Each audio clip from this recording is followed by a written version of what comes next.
Hi friends, என்னோட ஸ்டைலில் நெத்திலி கருவாடு வறுவல் எப்படி செய்யலான்றது இன்னைக்கு வீடியோவில் பார்த்துடலாம் சட்டுன்னு. இதில் ஹெல்த் பெனிஃபிட்ஸ்ன்றது நம்ம சொல்லவே தேவையில்லை. கருவாட்டில் எல்லாமே உங்களுக்கு கூட கூட அப்படியே சொல்லிட்டே வரேன். வாங்க இன்னைக்கு வீடியோக்குள்ளே போகலாம். ஸோ இதுதாங்க நெத்திலி மீன் கருவாடு. இது பார்த்தீங்கன்னா இப்போ நம்ம தலையை மட்டும் கிள்ளி எடுக்க போகிறோம். இந்த மாதிரி மேல இருக்கிற தலையை மட்டும் கிள்ளி எடுத்துருங்க. அவ்வளவுதான், வேலை முடிஞ்சு போச்சு. இது மாதிரி எல்லா நெத்திலி மீன் கருவாடுல தலையுமே கிள்ளி எடுத்துடலாம்.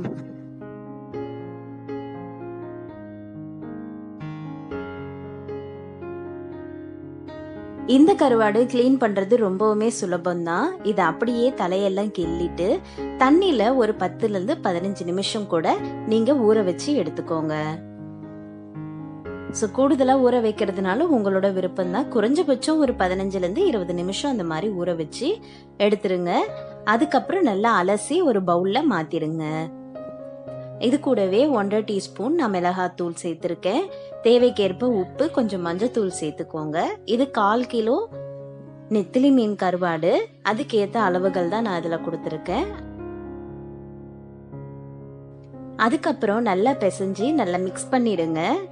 மிக்ஸ் பண்ணதுலேருந்து ஒரு 10 நிமிஷம் நல்லா ஊறட்டும். நல்லா ஊறிடுச்சு. இதை பார்த்தீங்கன்னா ஒரு வானல்ல எண்ணெய் சூடாக்கிட்டு இருக்கும் போது நம்ம பொரிச்சு எடுத்துக்கலாம். இப்போ நல்லா பொரிஞ்சு இருக்கட்டுங்க. ரொம்ப நேரம் விட்டுற வேண்டாம். ஒரு 10-15 நிமிஷம் பொரிச்சு எடுத்தா போதும். அதுக்கப்புறம் ரொம்ப ட்ரை ஆயிடும், ரொம்ப நீங்க ஃப்ரை பண்ண ஆரம்பிச்சிங்கன்னா. ஸோ இந்த நெத்திலி மீன் கருவாட்டில் ஹெல்த் பெனிஃபிட்ஸ் பார்த்தீங்க அப்படின்னா, இப்போ நிறைய குழந்தைங்களுக்கு எலும்பு சத்து கம்மியாக இருக்கும். அந்த மாதிரி குழந்தைங்களுக்கு கூட நம்ம இந்த கருவாடு செஞ்சு கொடுக்கலாம். ஞாபக சக்தி பார்த்தீங்கன்னா சில பசங்களுக்கு படித்த உடனே மறக்கிறதுக்கான வாய்ப்பு இருக்கும். ஸோ இந்த கருவாடு சாப்பிட்றது மூலமாக படித்த ஞாபகம் எல்லாமே அப்படியே இருக்கும். சில பெண்களுக்கு ரத்த சோகை இருக்கும், அது எல்லாமே கண்ட்ரோலில் கொண்டு வருங்க. அவ்வளோதான். இப்போ நல்லா வறுத்தாச்சு நம்ம கருவாடு எல்லாமே.